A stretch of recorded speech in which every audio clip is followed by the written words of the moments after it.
Super prime ನೈನ್ಗೆ ಸ್ವಾಗತ.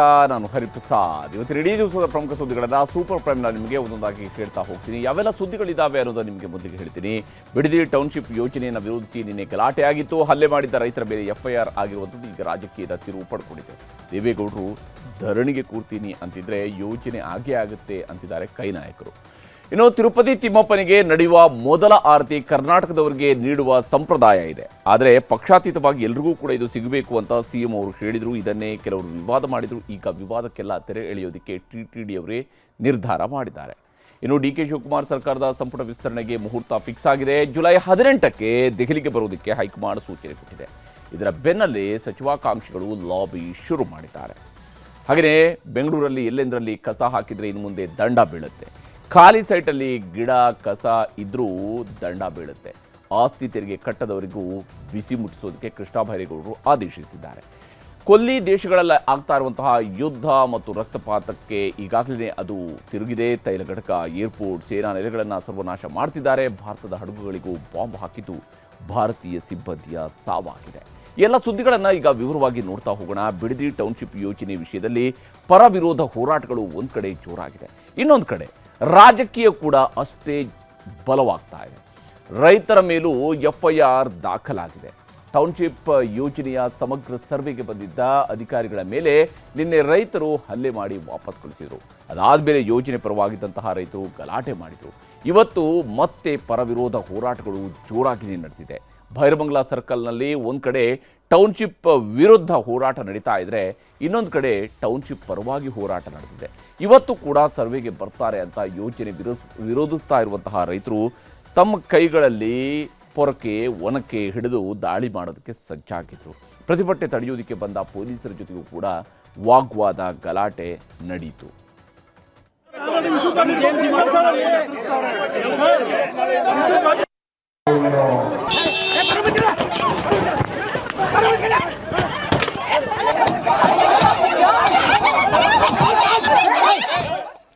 ಇನ್ನು ಪ್ರತಿಭಟನಾ ಸ್ಥಳದಲ್ಲೇ ವಿಷದ ಬಾಟಲ್ ಹಿಡಿದು ಸರ್ಕಾರಕ್ಕೆ ಸವಾಲನ್ನ ರೈತರು ಹಾಕಿದ್ದಾರೆ. ಸರ್ಕಾರ, ಜಿಲ್ಲಾಧಿಕಾರಿ ಹಾಗೂ ಸ್ಥಳೀಯ ಶಾಸಕ SC ಬಾಲಕೃಷ್ಣ ವಿರುದ್ಧ ಆಕ್ರೋಶ ಹೊರಹಾಕಿದ್ರು. ರೈತರ ತಾಳ್ಮೆ ಪರೀಕ್ಷೆ ಮಾಡೋದು ಬೇಡ, ಪ್ರಾಣ ಬಿಡ್ತೀವಿ, ಜಮೀನು ಬಿಟ್ಕೊಡೋದಿಲ್ಲ ಅಂತ ಗಲಾಟೆ ಮಾಡಿದ್ರು. ಇದಕ್ಕೆ ತಿರುಗೇಟು ಕೊಟ್ಟಿರುವಂತಹ ಶಾಸಕ ಬಾಲಕೃಷ್ಣ ಯಾರದ್ದೋ ಜಾಗದಲ್ಲಿ ಸರ್ವೆ ಮಾಡಿದ್ರೆ ಇನ್ಯಾರೋ ಬಂದು ಪ್ರತಿಭಟನೆ ಮಾಡ್ತಿದ್ದಾರೆ ಅಂತ ಆರೋಪಿಸಿದ್ದಾರೆ. ಎರಡರಲ್ಲಿ ಒಂದಾಗ್ಬೇಕು. ನಾವ್ ಇದ್ ಕೊಡ್ಬಿಟ್ಟೆ ಸಾಯ್ತೀವಿ. ನಮ್ ಶವದ ಮೇಲೆ ಅವರು ಮಾಡೋ JMC ಮಾಡ್ಬೇಕು. ಅವರು ಇಲ್ಲ ಅವ್ರು ಇರ್ಬೇಕಿಲ್ಲ ನಾವ್ ಇರ್ಬೇಕಷ್ಟೇ ಹೇಳ್ತಾ ಇರೋದು. ಯಾರಪ್ಪನ್ ಸೊತ್ತಲ್ಲ ಇದು, ನಮ್ಮ ಅಪ್ಪ ತಾತಿರ್ ಸೊತ್ತಿದ್ದು. ನಾವೇನು ಅವ್ರಿಗೆ ಇದ್ ಮಾಡ್ಕೊಳ್ಳೋದ? ಯಾರು ಕೊಟ್ಟಿದ್ ರೈಟ್ಸ್ ಇದು ಇದ್ ಮಾಡಕ್ಕೆ? ನಿಮ್ ಜಾಗಕ್ಕೆ ಬಂದಾಗ ಅದು ವಿಷದ ಬಾಟ್ಲಿ ಇಟ್ಕೊಂಡು ಕೂತ್ಕೊಳ್ಳಿ. ಯಾರು ಕಂಡವ್ರ ಜಾಗಕ್ಕೆ ನೀವಾಗ ಹೋಗಿ ವಿಷದ ಬಾಟ್ಲಿ ಇಟ್ಕೊಂಡು ಕೂತ್ಕೋತೀರಾ? ನಿಮ್ ಜಾಗಕ್ಕೆ ಬಂದಾಗ ನೀವು ವಿಷದ ಬಾಟ್ಲಿ ಇಟ್ಕೋತೀರಾ, ನೀವೇನ್ ಮಾಡ್ತೀರಾ ಮಾಡಿ. ಯಾರ್ದೋ ಬೇರೆಯವ್ರ ಜಾಗಕ್ಕೆ ಹೋದಾಗ ನೀವು ವಿಷದ ಬಾಟ್ಲಿ ಇಟ್ಕೊಂಡ್ರೆ ಅದಕ್ಕೆ ಯಾರು ಹೊಣೆ? ನಿಮ್ ಜಾಗಕ್ಕೆ ಬರ್ತೀವಿ ಅಲ್ವಾ, ಅವಾಗ ವಿಷದ ಬಾಟ್ಲಿ ಇಟ್ಕೊಂಡು ಬಂದು ನಮ್ಮ ಮೇಣದ ಮೇಲೆ ಮಾಡಿ ಅಂತೇಳಿ. ಮತ್ತೊಂದು ಕಡೆ ಟೌನ್ಶಿಪ್ ಸರ್ವೆ ಕೆಲಸ ಆಗಲಿ ಅಂತ ಮತ್ತಷ್ಟು ರೈತರು ಪ್ರತಿಭಟನೆ ನಡೆಸಿದರು. ಬಿಡದಿ ಹಾರೋಹಳ್ಳಿ ರಸ್ತೆಯಲ್ಲಿ ಕುಳಿತು ಧರಣಿ ಮಾಡಿದರು. ಸರ್ವೆ ಅಧಿಕಾರಿಗಳ ಮೇಲಿನ ಹಲ್ಲೆಯನ್ನು ಖಂಡಿಸಿದರು. ಹೊರಗಿನವರು ಬಂದು ಗಲಾಟೆ ಮಾಡ್ತಾ ಇದ್ದಾರೆ ಅಂತ ಆರೋಪ ಮಾಡಿದ್ದಾರೆ. ಇಲ್ಲಿ ನಮ್ಮ ಸ್ಥಳೀಯವಾಗಿ ಪರ ವಿರೋಧ ಇರ್ತಕ್ಕಂಥ ರೈತರುಗಳಿಂದ ಆಗಿಲ್ಲ ಅಂತ ನಾನಾದ್ರೂ ಭಾವಿಸ್ಕೋತೀನಿ. ಹೊರಗಡೆಯಿಂದ ಬಂದಿರತಕ್ಕಂಥ ಚಾಮರಾಜನಗರ, ಮಂಡ್ಯ, ಮದ್ದೂರು ಅಲ್ಲಿಂದ ಬಂದವರು ಇವರಿಗೆ ಪ್ರೇರಣೆ ಮಾಡಿ ಅವ್ರನ್ನ ಅಶಾಂತಿಗೆ ಭಂಗ ಬರಲು ಹುನ್ನಾರ ನಡೀತಾ ಇದೆ ಹೊರಗಡೆಯಿಂದ. ರಾಜಕಾರಣಿಗಳು ಬಂದು ರಾತ್ರೋರಾತ್ರಿ ಬರೋದು, ಇವರನ್ನ ಗುಂಪುಗಾರಿಕೆ ಮಾಡಿ ಎತ್ಕಟ್ಟೋದು, ಇದಕ್ಕೆ ರಾಜಕಾರಣ ಬೆರೆಸೋದು. DK ಶಿವಕುಮಾರ್ ಅವರು ಮುಖ್ಯಮಂತ್ರಿ ಆಗಿದ್ದಾರೆ, ಅವರು ಈ ಪ್ರಾಜೆಕ್ಟ್ ಮಾಡಬಾರದು ಅನ್ನೋದೊಂದು ಉದ್ದೇಶ. ಬೇರೆ ಯಾರು ಮಾಡಿದ್ರು ಇದನ್ನು ಕೇಳ್ತಿರ್ಲಿಲ್ಲ. ಇವರು ಪ್ರಾಜೆಕ್ಟ್ ತುಂಬಾ ಚೆನ್ನಾಗಾಗ್ಲಿ ಅಂತ ಹಿಂದೆ ಎಲ್ಲ ಸ್ಟೇಟ್ಮೆಂಟ್ಗಳು ಕೊಟ್ಟರು. ಇವನ್ ಸೆಷನ್ ಅಲ್ಲಿ ಕೂಡ ಇನ್ನು ಸರ್ವೆ ಮಾಡಲು ಬಂದಂತಹ ಅಧಿಕಾರಿಗಳ ಮೇಲೆ ಹಲ್ಲೆ ಮಾಡಿದಂತಹ ಸಂಬಂಧ 2 ಪ್ರತ್ಯೇಕ FIRಗಳನ್ನು ಹಾಕಲಾಗಿದೆ. ಈಗಾಗಲೇ ಗಲಾಟೆ ಮಾಡಿದ್ದ 11 ರೈತರ ವಿರುದ್ಧ FIR ದಾಖಲು ಮಾಡಲಾಗಿದ್ದು, ಕಾರು ಚಾಲಕ ಸಮೀರ್ ಅವರು ಕೊಟ್ಟಿರುವಂತಹ ದೂರಿನ ಆಧಾರದ ಮೇಲೆ FIR ಅನ್ನು ದಾಖಲಿಸಿಕೊಳ್ಳಲಾಗಿದೆ. ಕಾರು ಚಾಲಕ, ಆ ಕಾರ್ಗೆ ಕೂಡ ಕಲ್ಲು ಹೊಡೆದಿದ್ರಲ್ಲ, ಆ ಕಾರಿನ ಚಾಲಕ ಕೊಟ್ಟಿರುವಂತಹ ದೂರಿನ ಅನ್ವಯ ಪ್ರಕರಣ ದಾಖಲಿಸಲಾಗಿದೆ. ರೈತರಾದಂತಹ ಪ್ರಕಾಶ್, ನಾಗರಾಜ್, ಕೃಷ್ಣ, ಯಶವಂತ್, ಹಾಗೆಯೇ ರೇವಣ್ಣ, ಜಯಮ್ಮ, ಭಾಗ್ಯ, ಮೋಹನ್, ವರಲಕ್ಷ್ಮಿ, ಹಾಗೆಯೇ ಹರೀಶ್ ಇವರು ಸೇರಿದಂತೆ ಒಟ್ಟು 20ಕ್ಕೂ ಹೆಚ್ಚು ರೈತರ ಮೇಲೆ FIR ಅನ್ನು ದಾಖಲಿಸಿಕೊಳ್ಳಲಾಗಿದೆ.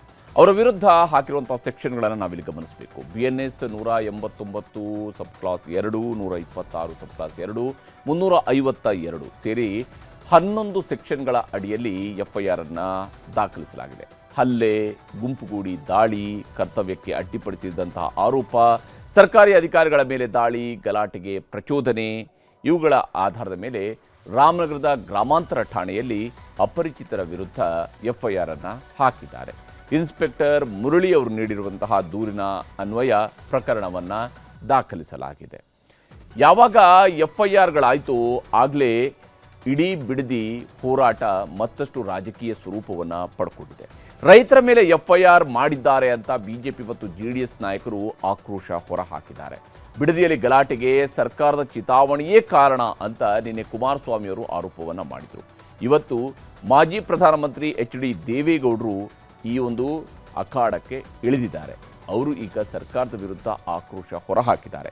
ದಬ್ಬಾಳಿಕೆ ಮಾಡಿ ರೈತರ ಜಮೀನನ್ನು ಕಿತ್ಕೊಳ್ಳೋದಕ್ಕೆ ಬಿಡೋದಿಲ್ಲ, 4-5 ದಿನಗಳಲ್ಲಿ ಟೌನ್ಶಿಪ್ ಯೋಜನೆಯ ಆದೇಶ ಹಿಂಪಡೆಯದೇ ಇದ್ರೆ ವಿಧಾನಸೌಧದ ಗಾಂಧಿ ಪ್ರತಿಮೆ ಎದುರು ಧರಣಿ ಕೂರ್ತೀನಿ ಅಂತ ದೇವೇಗೌಡರು ಎಚ್ಚರಿಕೆಯನ್ನು ಕೊಟ್ಟಿದ್ದಾರೆ.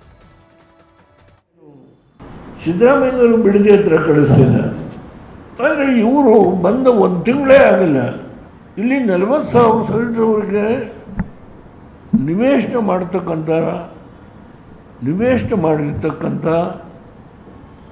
ಅಂಕಿಅಂಶಗಳಿದೆ. ನೀವು ಸಿದ್ದರಾಮಯ್ಯನವ್ರನ್ನ ತೆಗೆದು ಹೈಕಮಾಂಡನ್ನು ಒಲಿಸ್ಕೊಡ್ಲಿಕ್ಕೆ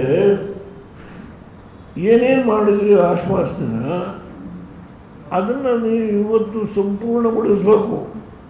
FIR ಹಾಕೋದ್ರ ಮೂಲಕ ರೈತರನ್ನ ನಾವು ಕೈ ಕಟ್ಟೆ ಹಾಕ್ತೀವಿ, ಎದುರಿಸ್ತೀವಿ, ಬೆದರಿಸ್ತೀವಿ ಅಂತಕ್ಕಂಥ ಉದ್ದಟತನದಿಂದ ನಡ್ಕೊಳ್ತಾ ಇರ್ತಕ್ಕಂಥ ಈ ಸರ್ಕಾರ ಬಹುಶಃ ಒಂದು ಅರ್ಥ ಮಾಡ್ಕೊಳ್ಬೇಕಾಗ್ತದೆ, ರೈತಾಪಿ ವರ್ಗ ತಿರುಗಿಬಿದ್ರೆ ಬಹುಶಃ ಯಾವ ಸರ್ಕಾರಗಳು ಹೆಚ್ಚಿನ ಕಾಲ ಉಳಿಲಿಕ್ಕಾಗೋದಿಲ್ಲ. ಅದು ಮುಂಬರ್ತಕ್ಕಂಥ ದಿನಗಳಲ್ಲಿ ಬಹುಶಃ ಈ ಸರ್ಕಾರದ ಪತನಕ್ಕೆ ರೈತರು ಅವರ ಎದೆ ಮೇಲೆ ಮರಣಶಾಸನವನ್ನು ಬರೀಲಿಕ್ಕೆ ಹೊರಟಿದ್ದಾರೆ. ಏನೋ ಬಿಡದಿ ಹೋರಾಟ, ರೈತರ ಮೇಲಿನ ಕೇಸ್ ಹಾಕಿದಂತಹ ವಿಚಾರಕ್ಕೆ ಬಿಜೆಪಿ ನಾಯಕರು ಸರ್ಕಾರದ ವಿರುದ್ಧ ಕಿಡಿಕಾರಿದ್ದಾರೆ. ಮುಖ್ಯಮಂತ್ರಿಗಳು ರೈತರ ಮೇಲೆ ಕೇಸನ್ನ ದಾಖಲು ಮಾಡಿ ಅವ್ರನ್ನ ಬೆದರಿಸಿ ಹೆದರಿಸಿ ರೈತರನ್ನ ಬೀದಿಗೆ ತಂದು ಜಮೀನನ್ನ ಕಸ್ಕೊಳ್ಬಹುದು ಅನ್ನುವ ಭ್ರಮೆನಲ್ಲಿ ಅವರೇನಾರು ಇದ್ರೆ ಆ ಭ್ರಮೆಯಿಂದ ಹೊರಗೆ ಬರಬೇಕು ಅಂತೇಳಿ ತಮ್ಮ ಮುಖೇನ ನಾನು ಆಗ್ರಹ ಪಡಿಸ್ತಾ ಇದ್ದೇನೆ. ಇದು ರೈತರ ಸರ್ಕಾರನ? ಇದು ರೈತ ವಿರೋಧಿ ಕೆಲಸ. ಇದನ್ನ ಈ ಥರ FIR ಹಾಕಿ ರೈತರನ್ನ ಬೆದರಿಸ್ತೀನಿ ಅಂತ ಹೇಳಿದ್ರೆ ಅದು ನಿಮ್ಮ ಕೈಲಿ ಸಾಧ್ಯ ಇಲ್ಲ. ಇರೋದು ಇನ್ನು 1.5 ವರ್ಷ, ಯಾಕೆ ಹಾಳು ಮಾಡ್ಕೊಂಡು ಹೋಗ್ತೀರಾ? ಈಗಾಗಲೇ ಸರ್ಕಾರ ಕಮಿಷನ್ ಸರ್ಕಾರ, ಇದು ಲೂಟಿ ಮಾಡಿ ಮಾಡಿ ಮಾಡಿ ಮನೆಗಳು ಕಟ್ಟೋದ್ರಲ್ಲೂ ಲೂಟಿ, ಕಾಂಟ್ರಾಕ್ಟ್ ಕರೆಯೋದ್ರಲ್ಲೂ ಲೂಟಿ, ಟೆಂಡರ್ ಸರ್ಕಾರ ಅಂತ ಹೇಳಿದ್ದೀನಿ. ಇದು ಟೆಂಡರ್ ಮಾಡೋ ಸರ್ಕಾರ. ಇನ್ನು ಪ್ರತಿಪಕ್ಷಗಳ ಆರೋಪಕ್ಕೆ ತಿರುಗೇಟು ಕೊಟ್ಟಿರುವಂತಹ ಕಾಂಗ್ರೆಸ್ ನಾಯಕರು ಗಲಾಟೆ ಆಗುವುದಕ್ಕೆ ಕುಮಾರಸ್ವಾಮಿಯವರೇ ನೇರ ಕಾರಣ ಅಂತ ಆರೋಪವನ್ನು ಮಾಡಿದ್ದು, ಪ್ರತಿಪಕ್ಷಗಳ ವಿರುದ್ಧ ತೀವ್ರ ವಾಗ್ದಾಳಿಯನ್ನು ನಡೆಸಿದ್ದಾರೆ. ಕುಮಾರಸ್ವಾಮಿ ಇದಕ್ಕೆ ನೇರವಣೆ ಕುಮಾರಸ್ವಾಮಿನೇ. ಈ ಕುಮಾರಸ್ವಾಮಿ ಬಸ್ಗಳು ಮಾಡಿ ಅವ್ರವ್ರ ಕಾರ್ಯಕರ್ತರ ಪ್ರತಿಯೊಂದು ಕಡೆಯಿಂದನೂ 2 ಬಸ್ಸು ಡೈಲಿ ಹೋಗ್ಬೇಕು ಅಂತ ಹೇಳೋರಂತೆ. ಒಂದೊಂದು ತಾಲೂಕಿಂದ 2 ಬಸ್ ಇಲ್ಲಿ ಬರಬೇಕು, ಹಸಿರು ಶಾಲೆ ಹಾಕೊಂಡು ರೈತರ ಪರ ಅಂತ ಮಾಡಬೇಕು. ಹೆಚ್ಚಿಗೆ ಇದ್ರೆ ಕೋರ್ಟ್ಗೆ ಹೋಗಿ, ನೀವು ಸ್ಟಾಪ್ ಮಾಡಿ, ನಾವು ಹಿಂಬರ ಕೊಡಲ್ಲ, ನೀವು ಹೋಗಿ ಕೋರ್ಟ್ಗೆ ಹೋಗಿ ನಮಗೆ ಬೇಡ ಅಂತ ಸ್ಟಾಪ್ ಮಾಡಿ. ನೀವು ಹಿಂದೆ ಈ ವಿಚಾರವಾಗಿ ಕೋರ್ಟ್ಗೆ ಹೋಗಿದ್ರು, ಕುಮಾರಸ್ವಾಮಿ ಅವರು ಮಾಡಿದಾಗ ನಮ್ಮ ನಾಯಕರುಗಳೇ ಕೋರ್ಟ್ಗೆ ಹೋಗಿದ್ರು ಈ ವಿಚಾರವಾಗಿ. ಈ ರೀತಿ ಇರ್ತಕ್ಕಂಥ ವ್ಯಕ್ತಿ DK ಶಿವಕುಮಾರ್ ಅವರ ಹೆಸರಿಗೆ ಕಳಂಕ ತರಬೇಕು ಅಂತೇಳಿ ಹಿಂದೆ ಕೂತ್ಕೊಂಡು ಈ ಥರ ಪಿತೂರಿ ಮಾಡಿ ಇದೊಂದು ದೊಡ್ಡ ಇಶ್ಯೂ ಮಾಡ್ಲಿಕ್ಕೆ ಹೊರಟಿದಾರಲ್ಲ, ಇದು ಕಾನೂನು ರೀತಿ ಕ್ರಮ ಆಗ್ತದೆ. ಮುಂದೆ ಏನಾಗ್ತದೆ ನೋಡೋಣ. ಈ ಒಂದು ಯೋಜನೆ ಆರಂಭ ಮಾಡಿದ್ದೆ ಮಾನ್ಯ ಕುಮಾರಸ್ವಾಮಿ ಅವರು ಅಂತೇಳಿ ಹೇಳಿ, ಹೀಗಾಗಿ ಅವರು ಮಾಡಿದರೆ ಸಮಸ್ಯೆ ಇಲ್ಲ. ಇವತ್ತು ನಾವು ಅದನ್ನು ಮುಂದುವರಿಸ್ಕೊಂಡು ಹೋದರೆ ಇವತ್ತು ಅದಕ್ಕೆ ಅಡ್ಡಗಾಲು ಹಾಕುವಂಥದ್ದು ಆತ್ಮಾವಲೋಕನ ಮಾಡಿಕೊಳ್ಳಲಿ. ಒಟ್ಟಿನಲ್ಲಿ ಬಿಡದಿ ಬಡಿದಾಟ ಮತ್ತೆ ತೀವ್ರವಾಗ್ತಾ ಇದ್ದು ರಾಜಕೀಯ ತಿರುವು ಪಡ್ಕೊಂಡಿದೆ. ಅದರಲ್ಲೂ FIRನಲ್ಲಿರುವಂತಹ ರೈತರಿಗೆ ಕಾನೂನು ಹೋರಾಟಕ್ಕೆ ಬೆಂಬಲ ನೀಡೋದಕ್ಕೆ JDSನವರು ಮುಂದಾಗಿದ್ದಾರೆ. ಎರಡನೇ ಸುದ್ದಿ ಕಡೆಗೆ ಹೋಗೋಣ. ತಿರುಪತಿ ತಿರುಮಲ ವೆಂಕಟೇಶ್ವರನ ಸನ್ನಿಧಿಯಲ್ಲಿ ಕರ್ನಾಟಕದ ಹೆಸರಿನಲ್ಲಿ ನಿತ್ಯವೂ ಮೊದಲ ಆರತಿ ನಡೆಯುತ್ತೆ. ಅಂದರೆ ಅದು ಮೈಸೂರಿನ ಹೆಸರಿನಲ್ಲಿ ನಡೆಯುವಂಥ ಮೈಸೂರು ಆರತಿ ಅಂತೇಳಿ ಅದನ್ನು ಕರಿತೀವಿ. ಆದರೆ ಈ ಮೊದಲ ಆರತಿಯ ಬಗ್ಗೆ ಮುಖ್ಯಮಂತ್ರಿ DK ಶಿವಕುಮಾರ್ ಅವರು ಕೊಟ್ಟಂತಹ ಹೇಳಿಕೆಗೆ ಕೆಲವರು ಒಗ್ಗರಣೆ ಹಾಕಿ ಟ್ವಿಸ್ಟ್ ಕೊಟ್ಟು ವಿವಾದದ ಕಿಚ್ಚು ಹಚ್ಚಿದ್ದಾರೆ. ಈಗಾಗಲೇ ಸಂಪ್ರದಾಯದ ರೀತಿಯಲ್ಲಿ ತಿಮ್ಮಪ್ಪನಿಗೆ ಮೈಸೂರು ಆರತಿ ಅಂತ ಆರತಿಯನ್ನು ಬೆಳಗಲಾಗುತ್ತೆ. ವಿಜಯನಗರದ ಸಾಮ್ರಾಜ್ಯ ಕಾಲ ಮತ್ತು ನಂತರ ಮೈಸೂರು ಸಾಮ್ರಾಜ್ಯದ ಸಂದರ್ಭದಲ್ಲಿ ಮೈಸೂರು ಅರಸರು ತಿರುಪತಿಯ ತಿಮ್ಮಪ್ಪರಿಗೆ ಕೊಟ್ಟಿರುವಂತಹ ಅಪಾರ ಸ್ವರೂಪದ ಕೊಡುಗೆಗಳೇನಿದ್ವು ಅವುಗಳ ಆಧಾರದ ಮೇಲೆ ಒಂದು ರಾಜಮನೆತನಕ್ಕೆ ಕೊಡುವಂತಹ ಗೌರವದ ರೀತಿಯಲ್ಲಿ ಮೈಸೂರು ಆರತಿಯನ್ನು ಇಲ್ಲಿ ಬೆಳಗಲಾಗತ್ತೆ. ಹಾಗಾಗಿನೇ ತಿರುಪತಿಯ ಗರ್ಭಗುಡಿಯೊಳಗೆ ಬೆಳಗೋ ದೀಪಕ್ಕೆ ರಾಜ್ಯದ ತುಪ್ಪನೇ ಹೋಗುವಂಥದ್ದು. ಮೈಸೂರು ಸಂಸ್ಥಾನದಿಂದ ಸುದೀರ್ಘ ಕೊಡುಗೆಯನ್ನು ಗೌರವಿಸಿ ಮೊದಲ ಆರತಿಯನ್ನು ರಾಜ್ಯದ ಕಡೆಯಿಂದ ಅಂದರೆ ಮೈಸೂರು ಆರತಿ ಹೆಸರಲ್ಲಿ ಸಲ್ಲಿಸಲಾಗ್ತಾ ಇತ್ತು. ಈಗಲೂ ಕರ್ನಾಟಕದ ಪರವಾಗಿ ಅಲ್ಲಿರುವಂತಹ ಕರ್ನಾಟಕ ಭವನದ ಸಿಬ್ಬಂದಿ ಹೋಗಿ ಈ ಆರತಿಯನ್ನು ಸ್ವೀಕರಿಸ್ತಾರೆ. ಅದರಲ್ಲಿ ನಿರ್ದಿಷ್ಟ ಅಧಿಕಾರಿ ಅಂತೇಳಿ ಇಲ್ಲ, ಯಾರೇ ಅಲ್ಲಿಯ ಒಬ್ಬ ಸ್ಟಾಫ್ ಆಗಿದ್ದರೂ ಸಾಕಾಗುತ್ತೆ. ಕರ್ನಾಟಕ ಭವನದ ಒಬ್ಬ ಸ್ಟಾಫ್ ಹೋಗಿ ಅಲ್ಲಿ ಆರತಿಯನ್ನು ಸ್ವೀಕರಿಸ್ತಾರೆ.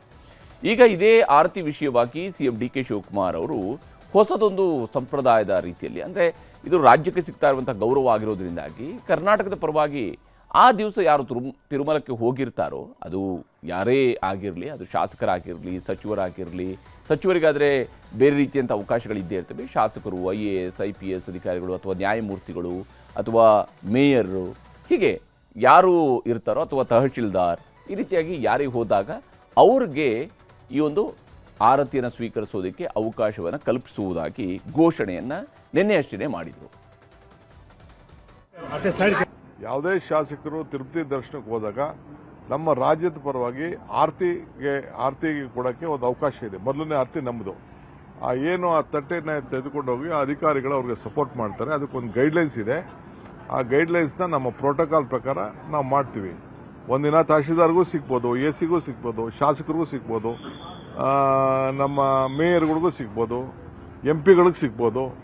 ಅವ್ರಿಗೆ ಆ ಒಂದು ಭಾಗ್ಯ ಸಿಗಲಿ. ಆರತಿ ಕೊಡೋದು ಕರ್ನಾಟಕಕ್ಕೆ ಒಳ್ಳೇದಾಗಲಿ ಅನ್ನೋ ದೃಷ್ಟಿಯಿಂದ ಅವತ್ತಿಂದ ಒಂದು ಪದ್ಧತಿ ಉಳಿಸ್ಕೊಂಡು ಬಂದಿದ್ದಾರೆ. ಬರೀ ಒಬ್ಬ ಆಫೀಸರ್ ಎತ್ಕೊಂಡೋಗಿ ಕೊಡೋದಕ್ಕಿಂತ ಜನಪ್ರತಿನಿಧಿಗಳು ಹೋಗಿ ಆ ದೇವರಿಗೆ ಪ್ರಾರ್ಥನೆಯನ್ನು ಮಾಡಲಿ. ಇಷ್ಟಕ್ಕೂ ಇದೆಲ್ಲವೂ ಕೂಡ TTD ಅವರ ಗೈಡ್ಲೈನ್ಸ್ನಂತೆಯೇ ನಡೆಯುತ್ತೆ. ರಾಜ್ಯದಿಂದ ಯಾರೇ ಜನಪ್ರತಿನಿಧಿ ಅಧಿಕಾರಿಗಳು ಹೋದರೂ ಕೂಡ ಆರತಿ ಭಾಗ್ಯ ಸಿಗಬೇಕು ಅಂತಷ್ಟೇ ಮುಖ್ಯಮಂತ್ರಿಯವರು ಹೇಳಿದ್ದು.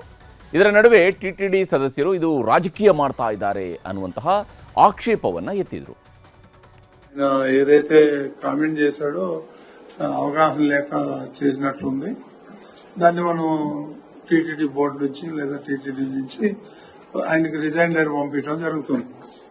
పాలసీ ఇట్లా ఉంటుంది, ఇట్లా ఉంటుంది, తెలియక మాట్లాడారేమో అనుకుంటున్నాను. అంటే దీని మీద అవగాహన లేదు ఆయన. ಒಂದು ಕಡೆ ಕೆಲ TTD ಸದಸ್ಯರು ವಿರೋಧ ವ್ಯಕ್ತಪಡಿಸಿದರೆ ಕೆಲವರು CM ನಿರ್ಧಾರವನ್ನು ಸ್ವಾಗತಿಸಿದ್ದಾರೆ. CM DK ಶಿವಕುಮಾರ್ ಅವರ ಹೇಳಿಕೆಯನ್ನು ತಪ್ಪಾಗಿ ಅರ್ಥ ಮಾಡ್ಕೊಂಡಿದ್ದಾರೆ ಅಷ್ಟೇ, ಎಲ್ಲ ಸರಿ ಹೋಗುತ್ತೆ ಅಂತ TTD ಸದಸ್ಯರಾಗಿರುವಂತಹ ನರೇಶ್ ಸ್ಪಷ್ಟನೆಯನ್ನು ಕೊಟ್ಟಿದ್ದಾರೆ. ಹೈಯೆಸ್ಟ್ ಡಿಗ್ನಿಟರಿ ಅವತ್ತು ಯಾರು ಇರ್ತಾರೋ, ಕರ್ನಾಟಕದಿಂದ ಯಾರು ಹೈಯೆಸ್ಟ್ ಡಿಗ್ನಿಟರಿ ಇರ್ತಾರೆ ಅವ್ರಿಗೆ ಅದನ್ನ ಆರತಿನ ತಗೊಳೋ ಅಂತ ಒಂದು ಇದಾಗ್ಲಿ, ಅಂದ್ರೆ they will attend, designated officer ಮಾಡಬೇಕು, ಅದನ್ನ ಅವ್ರು ಮಾಡ್ತೀನಿ ಅಂತ ಅಂದಿದ್ದಾರೆ. ಈಗ ಅದು ಕರೆಕ್ಟ್, ಅದು ಶ್ಲಾಘನೀಯ, ಅದಕ್ಕೆ ನಮ್ದೆಲ್ಲರದು ಸಹಮತ ಇದೆ. ಆಮೇಲೆ ಯಾವ್ದಾದ್ರು ಹೈಯೆಸ್ಟ್ ಡಿಗ್ನಿಟರಿ ಯಾರಿದ್ದಾರೆ ಅವತ್ತು ಅವ್ರು ಅದ್ರ ಜೊತೆಗೆ ಹೋಗ್ಬೋದು. ಇನ್ನು ಈ ವಿಚಾರಕ್ಕೆ ಸಂಬಂಧಪಟ್ಟಂತೆ TTDಯ ಸಭೆಯೂ ಕೂಡ ಇವತ್ತಾಗಿದೆ, ಬೋರ್ಡ್ ಮೀಟಿಂಗ್ ಕೂಡ ಆಗಿದೆ. ಮುಖ್ಯಮಂತ್ರಿ DK ಶಿವಕುಮಾರ್ ಅವ್ರಿಗೂ ಕೂಡ ವಿವರಣೆಯನ್ನು ಕೊಟ್ಟು ಯಾವ ರೀತಿಯಲ್ಲಿ ಸರ್ಕಾರ ಒಂದು ಪತ್ರವನ್ನು ಅವರಿಗೆ ಕೊಡುತ್ತೋ ಅದರ ಆಧಾರದ ಮೇಲೆ ನಿರ್ಧಾರವನ್ನು ಕೈಗೊಳ್ಳೋದಕ್ಕೆ TTDಯಲ್ಲೂ ಕೂಡ ನಿರ್ಧರಿಸಲಾಗಿದೆ. ಇನ್ನು CM DK ಶಿವಕುಮಾರ್ ಅವರ ಸರ್ಕಾರದಲ್ಲಿ ಸಂಪುಟ ವಿಸ್ತರಣೆಗೆ ಮುಹೂರ್ತ ಫಿಕ್ಸ್ ಆಗಿದೆ. ಇದೇ ವಾರ ಯಾರ್ಯಾರು ಮಂತ್ರಿಗಳಾಗ್ತಾರೆ ಅನ್ನುವಂತಹ ಫೈನಲ್ ಪಟ್ಟಿ ಕೂಡ ರೆಡಿ ಆಗಲಿದೆ. ಜುಲೈ 18ರಂದು ಅಂದರೆ ಇದೇ ಶನಿವಾರ ರಾಜ್ಯ ಕಾಂಗ್ರೆಸ್ನ ಪ್ರಮುಖರನ್ನು ದೆಹಲಿಗೆ ಬರುವುದಕ್ಕೆ ಹೈಕಮಾಂಡ್ ಅವರು ಬುಲಾವ್ ಕೊಟ್ಟಿದ್ದಾರೆ. ಮುಖ್ಯಮಂತ್ರಿ DK ಶಿವಕುಮಾರ್, ಮಾಜಿ ಮುಖ್ಯಮಂತ್ರಿ ಸಿದ್ದರಾಮಯ್ಯ, KPCC ಅಧ್ಯಕ್ಷ BK ಹರಿಪ್ರಸಾದ್, ಉಪಮುಖ್ಯಮಂತ್ರಿ ಡಾಕ್ಟರ್ G ಪರಮೇಶ್ವರ್ ಸೇರಿದಂತೆ ಪ್ರಮುಖರನ್ನ ದೆಹಲಿಗೆ ಬರುವಂತೆ ಹೈಕಮಾಂಡ್ ನಾಯಕರುಗಳು ಸೂಚಿಸಿದ್ದಾರೆ. ಜುಲೈ 18ರ ಸಂಜೆ ಎಲ್ಲ ನಾಯಕರು ದೆಹಲಿಗೆ ಹೋಗ್ತಾ ಇದ್ದು ಜುಲೈ 19ಕ್ಕೆ ಬಹುತೇಕ ಯಾರ್ಯಾರಿಗೆ ಮಂತ್ರಿ ಸ್ಥಾನ ಅನ್ನುವಂಥದ್ದು ಫೈನಲ್ ಆಗುವಂತಹ ನಿರೀಕ್ಷೆ ಇದೆ.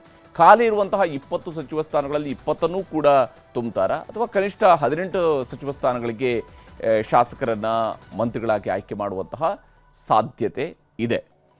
ಸಂಪುಟ ವಿಸ್ತರಣೆಗೆ ಜುಲೈ 18ಕ್ಕೆ ದೆಹಲಿಗೆ ಬರೋದಕ್ಕೆ ಆಹ್ವಾನ ಬರ್ತಾ ಇದ್ದಂತೆಯೇ ಬೆಂಗಳೂರಿನಲ್ಲಿ CM DK ಶಿವಕುಮಾರ್ ಅವರು ಸಭೆ ನಡೆಸಿದ್ದಾರೆ. ಇವತ್ತು ಅವರು ಬೆಂಗಳೂರಿನ ಸಚಿವರು, ಶಾಸಕರ ಜೊತೆಗೆ ಶಿವಕುಮಾರ್ ಅವರು ಸಭೆಯನ್ನು ಕರೆದಿದ್ದರು. KPCC ಅಧ್ಯಕ್ಷ BK ಹರಿಪ್ರಸಾದ್ ಅವರು ಕೂಡ ಈ ಮೀಟಿಂಗ್ನಲ್ಲಿ ಹಾಜರಿದ್ದರು. ಬೆಂಗಳೂರಿನ ಅಭಿವೃದ್ಧಿಯ ವಿಚಾರ, ಒತ್ತುವರಿ ತೆರವು ಕಾರ್ಯಾಚರಣೆ, GBA ಚುನಾವಣೆಯ ತಯಾರಿ ಬಗ್ಗೆಯೂ ಕೂಡ ಈ ಸಭೆಯಲ್ಲಿ ಚರ್ಚೆಗಳನ್ನು ನಡೆಸಲಾಗಿದೆ. ಇದೇ ವೇಳೆ ಬೆಂಗಳೂರಿನ ಹಲವು ಶಾಸಕರು ಸಚಿವ ಸ್ಥಾನಕ್ಕಾಗಿ ಬೇಡಿಕೆಯನ್ನು ಕೂಡ ಇಟ್ಟಿದ್ದಾರಂತೆ. ಆದರೆ DK ಶಿವಕುಮಾರ್ ಅವರು ನಡೆಸಿದಂಥ ಸಭೆಗೆ ಹಾಗೂ ಸಚಿವ ಸ್ಥಾನಕ್ಕಾಗಿ ಲಾಬಿ ನಡೆಸ್ತಾ ಇರುವಂತಹ ಜಮೀರ್ ಅಹಮದ್ ಖಾನ್ ಅವರು ಗೈರು ಹಾಜರಾಗಿದ್ದು ಎದ್ದು ಕಾಣ್ತಾ ಇತ್ತು. ಈ ಮಧ್ಯೆ ಜಮೀರ್ ಅಹಮದ್ ಮಂತ್ರಿ ಸ್ಥಾನಕ್ಕೆ ಅಕ್ರಮ ಆಸ್ತಿ ಸಂಪಾದನೆ ಕೇಸ್ ಕಂಟಕವಾಗಿತ್ತು. ಆದರೆ ಇವತ್ತು ಜಮೀರ್ಗೆ ಈ ಪ್ರಕರಣದಲ್ಲಿ ಸ್ವಲ್ಪ ರಿಲೀಫ್ ಸಿಕ್ಕಿದೆ. ಆದಾಯಕ್ಕಿಂತ 30 ಕೋಟಿ ರೂಪಾಯಿಗೂ ಹೆಚ್ಚು ಆಸ್ತಿ ಸಂಪಾದಿಸಿದ ಪ್ರಕರಣ ಲೋಕಾಯುಕ್ತದಲ್ಲಿ ಈಗಾಗಲೇ ತನಿಖೆ ನಡೀತಾ ಇದೆ. ಜಮೀರ್ ಅಹಮದ್ ವಿರುದ್ಧ ಭ್ರಷ್ಟಾಚಾರ ನಿಗ್ರಹ ಕಾಯ್ದೆಯ ಅಡಿಯಲ್ಲಿ ದೋಷಾರೋಪ ಪಟ್ಟಿಯನ್ನು ಸಲ್ಲಿಕೆ ಮಾಡೋದಕ್ಕೆ ಅಭಿಯೋಜನಾ ಮಂಜೂರಾತಿ ಬೇಕಿದೆ. ಇದಕ್ಕಾಗಿ ಲೋಕಾಯುಕ್ತ ಪೊಲೀಸರು ಪ್ರಾಸಿಕ್ಯೂಷನ್ಗೆ ಅನುಮತಿ ನೀಡುವಂತೆ ರಾಜ್ಯಪಾಲರಿಗೆ ತನಿಖಾ ವರದಿಯನ್ನು ಸಲ್ಲಿಸಿದರು. ಆದರೆ ಇವತ್ತು ಗವರ್ನರ್ ಅವರು ಜಮೀರ್ ಅಹಮದ್ ಖಾನ್ ಅವರ ಕೇಸ್ನ ಪ್ರಾಸಿಕ್ಯೂಷನ್ಗೆ ಅನುಮತಿಯನ್ನು ಕೊಟ್ಟಿಲ್ಲ. ಹೀಗಾಗಿ ಮಂತ್ರಿ ಸ್ಥಾನಕ್ಕಾಗಿ ಸರ್ಕಸ್ ಮಾಡ್ತಾ ಇರುವ ಜಮೀರ್ ಅಹಮದ್ ಖಾನ್ಗೆ ಸ್ವಲ್ಪ ರಿಲೀಫ್ ಸಿಕ್ಕಂತಾಗಿದೆ. ಎಲ್ಲ ಓಕೆ ಆದರೆ ಮುಂದಿನ ಸೋಮವಾರ ನೂತನ ಶಾಸಕರ ಪ್ರಮಾಣ ವಚನ ಸ್ವೀಕಾರ ಸಮಾರಂಭ ನಡೆಯುವಂತಹ ನಿರೀಕ್ಷೆ ಇದೆ. ಈ ಬಾರಿ ಹೊಸಬರು ಯುವ ಶಾಸಕರಿಗೆ ಹೆಚ್ಚು ಸ್ಥಾನ ಸಿಗುತ್ತೆ ಅನ್ನುವಂತಹ ಚರ್ಚೆಗಳು ಕಾಂಗ್ರೆಸ್ನಲ್ಲಿ ನಡೀತಾ ಇರುವಂಥದ್ದು. ಇನ್ನು ಬೆಂಗಳೂರಿನ ನಗರಾಭಿವೃದ್ಧಿ ಸಚಿವ ಕೃಷ್ಣ ಬೈರೇಗೌಡ ಹೊಸ ಮೆಸೇಜನ್ನು ಕೊಟ್ಟಿದ್ದಾರೆ. ಆಸ್ತಿ ಮಾಲೀಕರಿಗೆ, ಎಲ್ಲೆಂದರಲ್ಲಿ ಬಂಟಿಂಗ್ಸ್ ಬ್ಯಾನರ್ಗಳನ್ನು ಹಾಕೋರಿಗೆ, ಎಲ್ಲೆಂದರಲ್ಲಿ ಕಸ ಎಸೆಯೋರಿಗೆ ವಾರ್ನಿಂಗ್ ಅನ್ನು ಕೊಟ್ಟಿದ್ದಾರೆ. ಜೊತೆಗೆ ಜಿಬಿಎ ಅಧಿಕಾರಿಗಳಿಗೂ ಸಖತ್ತಾಗಿ ಬಿಸಿ ಮುಟ್ಟಿಸಿದ್ದಾರೆ. ಜಡ ಹಿಡಿದಿರುವಂತಹ ಜಿಬಿಎ ಆಡಳಿತ ವ್ಯವಸ್ಥೆಗೆ ಸಚಿವ ಕೃಷ್ಣ ಬೈರೇಗೌಡರು ಚುರುಕು ಮುಟ್ಟಿಸ್ತಾನೆ ಇದ್ದಾರೆ. ಯಾಕಂದರೆ ಅವರು ಸಚಿವರಾದ ನಂತರ ಜಿಬಿಎ ಕೇಂದ್ರ ಕಚೇರಿಯಲ್ಲಿ ಒಂದಲ್ಲ ಒಂದು ಸಭೆಗಳನ್ನು ಮಾಡ್ತಾ ಹಿರಿಯ ಅಧಿಕಾರಿಗಳ ಜೊತೆಗೆ ಸಭೆ ನಡೆಸಿ ಬಹಳ ಪ್ರಮುಖ ನಿರ್ಧಾರಗಳನ್ನು ಈಗಾಗಲೇ ಕೈಗೊಂಡಿದ್ದಾರೆ. ಇವತ್ತು ಕೂಡ ಸಭೆಯನ್ನು ನಡೆಸಿ ಅಧಿಕಾರಿಗಳನ್ನು ಒಂದಷ್ಟು ವಿಚಾರಗಳಲ್ಲಿ ಬೆಂಡೆತ್ತಿದ್ದಾರೆ. ಫುಟ್ಪಾತ್ ಒತ್ತುವರಿ ತೆರವನ್ನು ಇನ್ನಷ್ಟು ವೇಗವಾಗಿ ನಡೆಸುವುದಕ್ಕೆ ಸೂಚನೆಯನ್ನು ನೀಡಿದ್ದು, ಗುಂಡಿ ರಸ್ತೆಗಳನ್ನು ನೀಟಾಗಿ ಮುಚ್ಚುವಂತೆ ಎಚ್ಚರಿಕೆಯನ್ನು ಕೊಟ್ಟಿದ್ದಾರೆ. ಹಾಗೆಯೇ ಆಸ್ತಿ ತೆರಿಗೆ ಸಂಗ್ರಹ ಹೆಚ್ಚಳ ಮಾಡುವುದಕ್ಕೆ ಆದೇಶವನ್ನು ಕೊಟ್ಟಿದ್ದು, ಎಲ್ಲಕ್ಕಿಂತ ಮುಖ್ಯವಾಗಿ ಆಗಸ್ಟ್ 1ರಿಂದ ಬೆಂಗಳೂರಿನಲ್ಲಿ ಕ್ಲೀನಿಂಗ್ ಅಭಿಯಾನವನ್ನು ನಡೆಸುವುದಕ್ಕೆ ಮುಂದಾಗಿದ್ದಾರೆ. ಈ ಅಭಿಯಾನ ಬರೀ ಅಧಿಕಾರಿಗಳಿಗಷ್ಟೇ ಎಚ್ಚರಿಕೆ ಅಲ್ಲ, ಬೆಂಗಳೂರಿನ ನಿವಾಸಿಗಳಿಗೂ ಕೂಡ ಎಚ್ಚರಿಕೆ ಆಗಲಿದೆ. ಇಲ್ಲಿ ಬೆಂಗಳೂರಿಗರೇ ದಯವಿಟ್ಟು ಗಮನಿಸಿ, ಇಷ್ಟು ದಿವಸ ಫುಟ್ಪಾತ್ ತೆರವುಗಳ ಸಂದರ್ಭಗಳಲ್ಲಿ ಸರ್ಕಾರವನ್ನು ಸಮರ್ಥಿಸಿದ್ದೇನು, ಕೃಷ್ಣ ಬೈರೇಗೌಡರನ್ನು ಹೊಗಳಿದ್ದೇನು, ಇವೆಲ್ಲವೂ ಕೂಡ ನಡೀತಾ ಇದೆ ಒಂದು ಭಾಗ. ಆದರೆ ಈಗ ಪ್ರತಿಯೊಬ್ಬರು ಕೇವಲ ಅಲ್ಲಿ ಹೊಗಳಿದರೆ ಸಾಕಾಗಿಲ್ಲ, ನಿಮ್ಮ ಜವಾಬ್ದಾರಿಗಳನ್ನು ನಿಭಾಯಿಸಬೇಕಾದಂತಹ ಕಾಲ ಹತ್ತಿರ ಆಗಿದೆ. ಯಾಕಂದರೆ ಇದು ಪ್ರತಿಯೊಬ್ಬರು ನಿಭಾಯಿಸಲೇಬೇಕಾದಂಥ ಜವಾಬ್ದಾರಿ ಇದು. ಆಗಸ್ಟ್ 1ರಿಂದ ಬೆಂಗಳೂರು ಕ್ಲೀನಿಂಗ್ ಅಭಿಯಾನವನ್ನು ಶುರು ಮಾಡ್ತಾ ಇದೆ ಸರ್ಕಾರ. Freedom from waste. ನೋಡಿ, ಒಂದು ಕಡೆಯಲ್ಲಿ ನಾವು ಇಂಡಿಪೆಂಡೆನ್ಸ್ ಡೇಯನ್ನು ಆಚರಿಸುವಂತಹ ತಿಂಗಳು ಆಗಸ್ಟ್ ಅಂತ ಹೇಳಿದರೆ, ಈಗ ಅದೇ ಸಂದರ್ಭದಲ್ಲಿ ಫ್ರೀಡಮ್ ಫ್ರಮ್ ವೇಸ್ಟ್ ಅನ್ನುವಂಥ ಅಭಿಯಾನದ ಹೆಸರಿನಲ್ಲಿ ಸ್ವಚ್ಛ ಅಭಿಯಾನವನ್ನು ಮಾಡೋದಕ್ಕೆ ಮುಂದಾಗಿದ್ದಾರೆ. ರಸ್ತೆಯಲ್ಲಿರುವ ಎಲ್ಲ ಕಸವನ್ನು ಜಿಬಿಎ ತೆರವು ಮಾಡಬೇಕು, ಅದು ಜಿಬಿಎಯ ಕೆಲಸ. ರಸ್ತೆಯಲ್ಲಿ ಎಲ್ಲೆಂದರಲ್ಲಿ ಕಸ ಹಾಕಿದವರಿಗೂ ಮತ್ತೆ ದಂಡ ಬೀಳುತ್ತೆ. ಇನ್ನು ಮುಂದೆ ಕಸ ಎಸೆಯೋದಕ್ಕೆ ಮುಂಚಿತವಾಗಿ ಎಚ್ಚರವಾಗಿರಲಿ. ಮನೆ ಮನೆಗೆ ತೆರಳಿ ಕಸ ಸಂಗ್ರಹಿಸದೇ ಇದ್ದರೆ ಅಧಿಕಾರಿಗಳಿಗೆ ಶಿಕ್ಷೆ ಆಗುತ್ತೆ. ಸೊ ನಮ್ಮ ರೋಡ್ಗೆ ಬಂದಿಲ್ಲ, ನಮ್ಮ ಗಲ್ಲಿಗೆ ಬಂದಿಲ್ಲ ಅಂತ ಹೇಳುವಂಥ ಕಂಪ್ಲೇಂಟ್ ಬೇಡ, ಅಲ್ಲಿ ಅಧಿಕಾರಿಗಳಿಗೆ ಶಿಕ್ಷೆ ಆಗುತ್ತೆ. ಖಾಲಿ ಸೈಟ್ಗಳಲ್ಲಿ ಗಿಡಗಳು ಕಸಗಳನ್ನೇನಾದರೂ ಹಾಕ್ತಾ ಇದ್ದರೆ, ಅಲ್ಲಿ ಗಿಡಗಳು ಬೆಳೆದಿದ್ರೆ ಕಸ ಹಾಕ್ತಾ ಇದ್ದರೆ ಆ ಖಾಲಿ ಸೈಟ್ಗಳ ಮಾಲೀಕರೇ ಹೊಣೆ ಆಗ್ತಾರೆ. ಆಗಸ್ಟ್ 15ರ ಒಳಗಡೆ, ಅಂದರೆ ಭಾರತದ ಸ್ವಾತಂತ್ರ್ಯ ದಿನಾಚರಣೆಯ ದಿವಸದ ಒಳಗಡೆ ಮಾಲೀಕರು ಸೈಟ್ಗಳನ್ನು ಕ್ಲೀನ್ ಮಾಡಿಸಲೇಬೇಕು. ಇಲ್ಲದೇ ಇದ್ದರೆ ಆಗಸ್ಟ್ 15ರ ಬಳಿಕ ಜಿಬಿಎಯಿಂದ ಕ್ಲೀನ್ ಮಾಡಿಸಿ ದಂಡವನ್ನು ಹಾಕಲಾಗುತ್ತೆ. ಆಸ್ತಿ ತೆರಿಗೆಯಲ್ಲಿ ಕ್ಲೀನಿಂಗ್ ದಂಡವನ್ನು ಸೇರಿಸೋದಕ್ಕೆ ಜಿಬಿಎಗೆ ಸೂಚನೆಯನ್ನು ನೀಡಲಾಗಿದೆ. ನಗರದಲ್ಲಿ ಎಲ್ಲೆಂದರಲ್ಲಿ ಲೈಸೆನ್ಸ್ ಇಲ್ಲದೆ ಹೋರ್ಡಿಂಗ್ಸ್ಗಳನ್ನು ಹಾಕುವಂತಿಲ್ಲ. ಎಲ್ಲೆಂದರಲ್ಲಿ ಬಂಟಿಂಗ್ಸ್ ಬ್ಯಾನರ್ ಕಟ್ಟಿದರೆ ದಂಡ ಹಾಕೋದಕ್ಕೂ ಕೂಡ ಸೂಚನೆಯನ್ನು ನೀಡಲಾಗಿದೆ. ಮನೆ ಕಟ್ತಾ ಇರುವಂಥವರು ವೇಸ್ಟೇಜ್ಗಳನ್ನು ರಸ್ತೆಯಲ್ಲಿ ಹಾಕಬಾರ್ದು. 23 ಲಕ್ಷ ಆಸ್ತಿಗಳಿಗೆ ಮನೆ ಮನೆಗೆ ಹೋಗಿ ಈ ಖಾತೆಯನ್ನು ವಿತರಿಸಬೇಕು. ಆ ಮೂಲಕ ಪ್ರತಿಯೊಬ್ಬರಿಗೂ ಕೂಡ ಈ ಖಾತೆ ಈ ಬಾರಿ ಸಿಗುತ್ತೆ. ಆಸ್ತಿ ತೆರಿಗೆ ಬಾಕಿ ಉಳಿಸ್ಕೊಂಡಿದ್ದಂಥವರು ತೆರಿಗೆಯನ್ನು ಪಾವತಿಸಬೇಕು ಅನ್ನುವಂತಹ ಸೂಚನೆಯನ್ನು ನೀಡಲಾಗಿದೆ. ಇಲ್ಲದೇ ಇದ್ದರೆ ಜಿಬಿಎ ಅಧಿಕಾರಿಗಳೇ ಬಂದು ಆಸ್ತಿ ತೆರಿಗೆಯನ್ನು ವಸೂಲಿ ಮಾಡ್ತಾರೆ. 35 ಲಕ್ಷ ಆಸ್ತಿಗಳಿದ್ದು 18 ಲಕ್ಷ ಆಸ್ತಿ ಮಾಲೀಕರಿಂದ ಮಾತ್ರ ಈಗ ಟ್ಯಾಕ್ಸ್ ಸಂಗ್ರಹ ಆಗ್ತಾ ಇದೆ. ಉಳಿದವರು ಕೂಡ ಟ್ಯಾಕ್ಸ್ ಈಗ ಕಟ್ಟಲೇಬೇಕು. ಇವತ್ತು ಅಧಿಕಾರಿಗಳ ಹತ್ರ ಚರ್ಚೆ ಮಾಡಿ ಮನೆ ಮನೆಗೆ ಖಾತಾವನ್ನ ಸರ್ಕಾರವೇ ವಿತರಣೆ ಮಾಡಲಿಕ್ಕೆ ಯೋಜನೆಯನ್ನ ರೂಪಿಸ್ಕೊಳ್ಬೇಕು ಅಂತ ಒಂದು ಸೂಚನೆಯನ್ನ ಕೊಟ್ಟಿದ್ದೇನೆ. ಅರ್ಧ ಜನ ತೆರಿಗೆ ಕಟ್ತಾ ಇದ್ದಾರೆ, ಇನ್ನು ಅರ್ಧ ಜನ ಅವ್ರು ಕಟ್ಟಿದ ದುಡ್ಡಿನಲ್ಲಿ ಸೌಲಭ್ಯ ಪಡ್ಕೊಳ್ತಾ ಇದ್ದಾರೆ. ಇದು ಅನ್ಯಾಯ. ಅದನ್ನ ಸರಿ ಮಾಡ್ಕೋಬೇಕು. ಆಗಸ್ಟ್ ತಿಂಗಳಿನಲ್ಲಿ ಬೆಂಗಳೂರಿನಲ್ಲಿ ರಸ್ತೆ ಬದಿಯಲ್ಲಿ ಬಿದ್ದಿರತಕ್ಕಂತ ಕಸ ಆಗಲಿ ಅವುಗಳನ್ನ ಎಲ್ಲವನ್ನು ಅಲ್ಲಿಂದ ಸಾಗಾಣಿಕೆ ಮಾಡತಕ್ಕಂತ ಅಭಿಯಾನ ಮಾಡಬೇಕು ಅಂತ ಸೂಚನೆಯನ್ನ ಕೊಟ್ಟಿದೆ. ನಿಮ್ಮ ಖಾಲಿ ಸೈಟ್ ಅನ್ನ ನೀವು ಆಗಸ್ಟ್ 15ನೇ ತಾರೀಕು ಒಳಗಡೆ ದಯವಿಟ್ಟು ಕ್ಲೀನ್ ಮಾಡ್ಕೊಳ್ಳಿ. ಆಗಸ್ಟ್ 15ನೇ ತಾರೀಕು ನಂತರ ನಾವು ಕ್ಲೀನ್ ಮಾಡ್ತೇವೆ. ಕ್ಲೀನ್ ಮಾಡಿ ತಗಲೋ ಖರ್ಚನ್ನ ನಿಮ್ಮ ಆಸ್ತಿ ತೆರಿಗೆಗೆ ಸೇರಿಸಬೇಕಾಗತ್ತೆ. ಇನ್ನು ಪ್ರತಿಪಕ್ಷಗಳ ಪಾಲಿಗೆ ಇವತ್ತು ದೊಡ್ಡ ಟಾರ್ಗೆಟ್ ಆಗಿದ್ದು ಗೃಹ ಸಚಿವ ಪ್ರಿಯಾಂಕ್ ಖರ್ಗೆ. ಪ್ರತಿಪಕ್ಷ ನಾಯಕರಿಗೆ ಮತ್ತು ಪ್ರಿಯಾಂಕ್ ಖರ್ಗೆ ಅವರ ನಡುವೆ ಒಂದಿಲ್ಲ ಒಂದು ರೀತಿಯ ಮಾತಿನ ಸಂಘರ್ಷ ನಡೀತಾನೆ ಇರುತ್ತೆ. ವಿಶೇಷವಾಗಿ ಅವರು RSS ವಿಚಾರವನ್ನು ಪ್ರಸ್ತಾಪಿಸಿದ ನಂತರ ಅಂತೂ ಪ್ರಿಯಾಂಕ್ ಖರ್ಗೆ ಅವರನ್ನ ಎಲ್ಲ ವಿಚಾರಗಳಲ್ಲೂ ಕೂಡ ಪ್ರತಿಪಕ್ಷ BJPಯವರು ಪ್ರಶ್ನಿಸ್ತಾನೆ ಇದ್ದಾರೆ. ಈಗ ಕಲಬುರಗಿ ಜೈಲಿಂದ ಕೈದಿಗಳು ಪರಾರಿಯಾಗಿದ್ದಾರೆ. ಸಹಜವಾಗಿಯೇ ಕಲಬುರಗಿ ಗೃಹ ಸಚಿವರ ತವರು ಜಿಲ್ಲೆ. ಕಲಬುರಗಿ ಸೆಂಟ್ರಲ್ ಜೈಲಿನಲ್ಲಿದ್ದ 3 ಕೊಲೆ ಪ್ರಕರಣದ ಅಪರಾಧಿಗಳು ಜೈಲಿನಿಂದ ಎಸ್ಕೇಪ್ ಆಗಿದ್ದಾರೆ. ಜೈಲು ಅಧಿಕಾರಿಗಳಿಗೆ ಚಳ್ಳೆ ಹಣ್ಣು ತಿನ್ನಿಸಿ ಇವತ್ತು ಬೆಳಗಿನ ಜಾವ 3 ಗಂಟೆಗೆ ಪ್ಲಾನ್ ಮಾಡಿ ಕಾಂಪೌಂಡ್ ಹಾರಿ ಪರಾರಿಯಾಗಿದ್ದಾರೆ. ಬೀದರ್ನಲ್ಲಿ ನಡೆದಿದ್ದ ಕೊಲೆ ಕೇಸಿನಲ್ಲಿ ಶಿಕ್ಷೆಗೆ ಗುರಿಯಾಗಿದ್ದ ಬಸವಕಲ್ಯಾಣ ತಾಲೂಕಿನ ಇಸ್ಲಾಂಪುರದ ಮಸ್ತಾನ್, ಔರಾದ್ ತಾಲೂಕಿನ ಸಂತಾಪುರ ಗ್ರಾಮದ ಸಂತೋಷ್ ಮತ್ತು ಬೀದರ್ ತಾಲೂಕಿನ ಬಕ್ಕಚೌಡಿ ಗ್ರಾಮದ ಸಾಗರ್ ಪರಾರಿಯಾಗಿರುವಂತಹ ಕೈದಿಗಳು. ಜೈಲಿನ ಒಳಗೆ ಕಟ್ಟಡದ ಕಾಮಗಾರಿ ನಡೀತಾ ಇತ್ತು. ಅಲ್ಲಿ ಏಣಿಯನ್ನು ಬಳಸಿ ಕಾಂಪೌಂಡ್ ಏರಿರುವಂತಹ ಕೈದಿಗಳು ವಿದ್ಯುತ್ ತಂತಿ ಬೇಲಿಯನ್ನು ದಾಟಿ ಪರಾರಿಯಾಗಿದ್ದಾರೆ. ಟಿ ಶರ್ಟ್, ಟವಲ್ಗಳನ್ನು ಹಗ್ಗದಂತೆ ಬಳಸಿಕೊಂಡು ಇವರು ಪರಾರಿಯಾಗಿದ್ದಾರೆ. ಸಜಾ ಕೈದಿಗಳು ಇಷ್ಟು ಸಲೀಸಾಗಿ ಹೋಗ್ತಾರೆ ಅಂತೇಳಿ ಆದರೆ ಭದ್ರತಾ ವ್ಯವಸ್ಥೆ ಎಷ್ಟರ ಮಟ್ಟಿಗಿತ್ತು ಅನ್ನುವಂತಹ ಅನುಮಾನ ಇಲ್ಲಿ ಮೂಡುತ್ತೆ. ಗೃಹ ಸಚಿವರ ತವರು ಜಿಲ್ಲೆಯಲ್ಲೇ ಇಂತಹ ಘಟನೆ ಆಗಿರುವಂಥದ್ದು ಸಹಜವಾಗಿಯೇ ಇದು ರಾಜ್ಯದಲ್ಲಿ ಜೈಲುಗಳ ವ್ಯವಸ್ಥೆ ಹೇಗಿದೆ ಅನ್ನುವಂಥದ್ದಕ್ಕೆ ಒಂದು ಎಕ್ಸಾಂಪಲನ್ನು ನಮ್ಮ ಮುಂದೆ ತೆರೆದಿಟ್ಟಂತಾಗಿದೆ. ತಕ್ಷಣ ಅಲರ್ಟ್ ಆದಂತಹ ಪೊಲೀಸ್ ಆಯುಕ್ತ ಡಾಕ್ಟರ್ ಶರಣಪ್ಪ ಜೈಲಿಗೆ ಭೇಟಿ ಕೊಟ್ಟು ಮೂಲೆ ಮೂಲೆ ಪರಿಶೀಲನೆಯನ್ನು ನಡೆಸಿದರು. ಅದಾದ ಮೇಲೆ ಕೇಂದ್ರ ಕಾರಾಗೃಹ ಅಧೀಕ್ಷಕ ರಾಕೇಶ್ ಕಾಂಬ್ಳೆ ಅವರನ್ನು ಸಸ್ಪೆಂಡ್ ಕೂಡ ಮಾಡಲಾಯಿತು.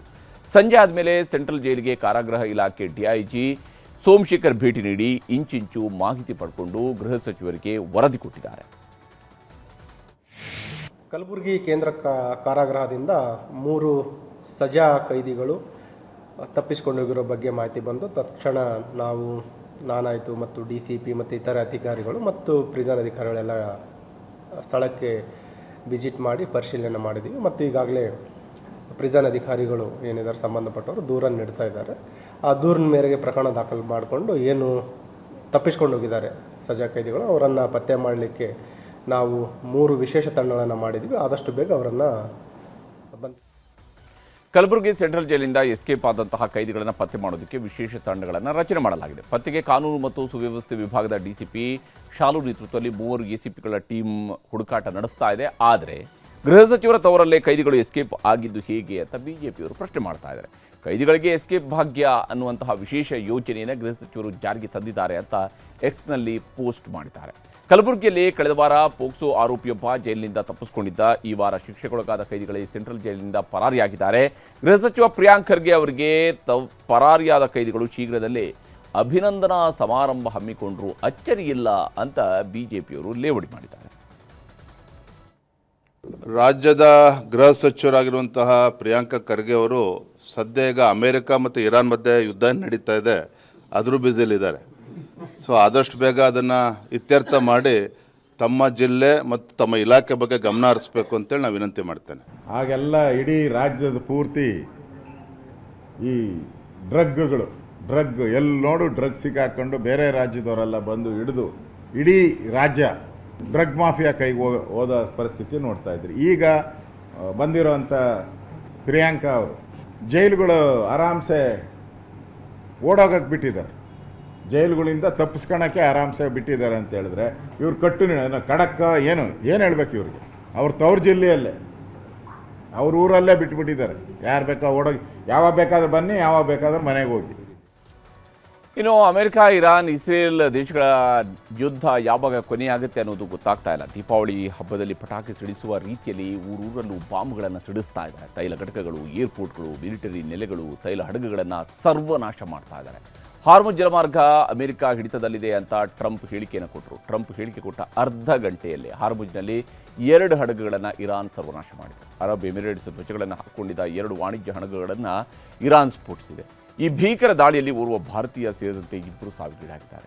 6 ಭಾರತೀಯರು, 2 ಉಕ್ರೇನಿಯನ್ ಸಿಬ್ಬಂದಿ ಸೇರಿ ಒಟ್ಟು 8 ಜನರಿಗೆ ಗಾಯಗಳಾಗಿದ್ದು 4ರ ಸ್ಥಿತಿ ಗಂಭೀರವಾಗಿದೆ. ದಾಳಿಯನ್ನು ಸಮರ್ಥನೆ ಮಾಡಿಕೊಂಡಿರುವಂತಹ ಇರಾನ್ ಹಾರ್ಮುಜ್ ಜಲಮಾರ್ಗದ ನಿಯಮಗಳನ್ನು ಉಲ್ಲಂಘಿಸಿದ್ದಕ್ಕೆ ದಾಳಿ ಮಾಡಿದ್ದೀವಿ ಅಂತ ಹೇಳಿದೆ. ಅಕ್ರಮವಾಗಿ ಜಲಸಂಧಿ ದಾಟಲು ಪ್ರಯತ್ನಿಸುವುದು ಯಾವುದೇ ದೇಶದ ಹಡಗುಗಳನ್ನು ಕೂಡ ನಾವು ಬಿಡೋದಿಲ್ಲ ಅಂತ ಇರಾನ್ ಎಚ್ಚರಿಕೆಯನ್ನು ಬೆರೆಕೊಟ್ಟಿದೆ. ಜೊತೆಗೆ ನಮ್ಮ ಮೇಲೆ ದಾಳಿ ಮಾಡುವ ರಾಕ್ಷಸರನ್ನೂ ಸಂಹರಿಸುತ್ತೇವೆ, ನಾವು ಹಾರ್ಮುಜ್ ಜಲಮಾರ್ಗದ ರಕ್ಷಕರು ಅಂತಾನೂ ಇರಾನ್ ಹೇಳಿಕೊಂಡಿದೆ. ಈಗ ರಾಜ್ಯ ದೇಶ ವಿದೇಶಗಳ ಇತರೆ ಪ್ರಮುಖ ಸುದ್ದಿಗಳನ್ನು ಕ್ವಿಕ್ ಆಗಿ ನೋಡ್ತಾ ಹೋಗೋಣ. ಭಾರಿ ವಿವಾದಗಳ ನಡುವೆಯೂ ಕರ್ನಾಟಕ ಶಾಶ್ವತ ನಿವಾಸ ಪ್ರಮಾಣ ಪತ್ರಕ್ಕೆ ಚಾಲನೆ ನೀಡಲಾಗಿದೆ. ಶುಕ್ರವಾರದಿಂದ ಶಾಶ್ವತ ನಿವಾಸ ಪ್ರಮಾಣ ಪತ್ರ ಪಡೆಯಲು ಅವಕಾಶ ಕೊಡಲಾಗಿದೆ. ಪ್ರಮಾಣ ಪತ್ರ ವಿತರಣೆ ಹೊಣೆಯನ್ನು ಕಂದಾಯ ಇಲಾಖೆಗೆ ನೀಡಲಾಗಿದೆ. ಬರ ಪರಿಸ್ಥಿತಿಯ ನಿರ್ವಹಣೆಗೆ ರಾಜ್ಯ ಸರ್ಕಾರ ಮಹತ್ವದ ಹೆಜ್ಜೆ ಇಟ್ಟಿದೆ. ಬರ ಪರಿಸ್ಥಿತಿ ಅಧ್ಯಯನಕ್ಕೆ ಕೇಂದ್ರದಿಂದ ತಂಡ ಕಳುಹಿಸುವಂತೆ ಮುಖ್ಯಮಂತ್ರಿ ಡಿಕೆ ಶಿವಕುಮಾರ್ ಪ್ರಧಾನಮಂತ್ರಿ ನರೇಂದ್ರ ಮೋದಿಗೆ ಪತ್ರ ಬರೆದಿದ್ದಾರೆ. ಅಧ್ಯಯನ ನಡೆಸಿ ಅಗತ್ಯ ನೆರವಿಗೆ ಕ್ರಮ ಕೈಗೊಳ್ಳುವಂತೆ ಮನವಿ ಮಾಡಿದ್ದಾರೆ. ಮುಂಗಾರು ಆರಂಭವಾಗಿ 45 ದಿನ ಕಳೆದರೂ ರಾಜ್ಯದಲ್ಲಿ ಮಳೆ ಕಣ್ಣಾಮುಚ್ಚಾಲೆ ಆಟ ಆಡ್ತಿದೆ. ಕಲಬುರಗಿಯ ಜೀವನದಿ ಭೀಮಾ ಸಂಪೂರ್ಣವಾಗಿ ಬತ್ತಿ ಹೋಗಿದೆ. ಉಳಿದಿರುವ ನೀರಲ್ಲೇ ದೇವರಿಗೆ ಜಲಾಭಿಷೇಕ ಮಾಡಿ ಮಳೆಗಾಗಿ ಅಫಜಲಪುರ ರೈತರು ಪ್ರಾರ್ಥಿಸಿದ್ದಾರೆ. ಕರ್ನಾಟಕ ಲೋಕಸೇವಾ ಆಯೋಗದ ಅಧ್ಯಕ್ಷ ಸ್ಥಾನದಿಂದ ಶಿವಶಂಕರಪ್ಪ ಅವರನ್ನು ಅಮಾನತು ಮಾಡಲಾಗಿದೆ. ರಾಜ್ಯಪಾಲರ ಈ ಆದೇಶವನ್ನು ಪ್ರಶ್ನಿಸಿ ಶಿವಶಂಕರಪ್ಪ ಹೈಕೋರ್ಟ್ಗೆ ರಿಟ್ ಅರ್ಜಿ ಸಲ್ಲಿಸಿದ್ರು. ನಾಳೆ ಇದರ ವಿಚಾರಣೆ ನಡೆಯಲಿದೆ.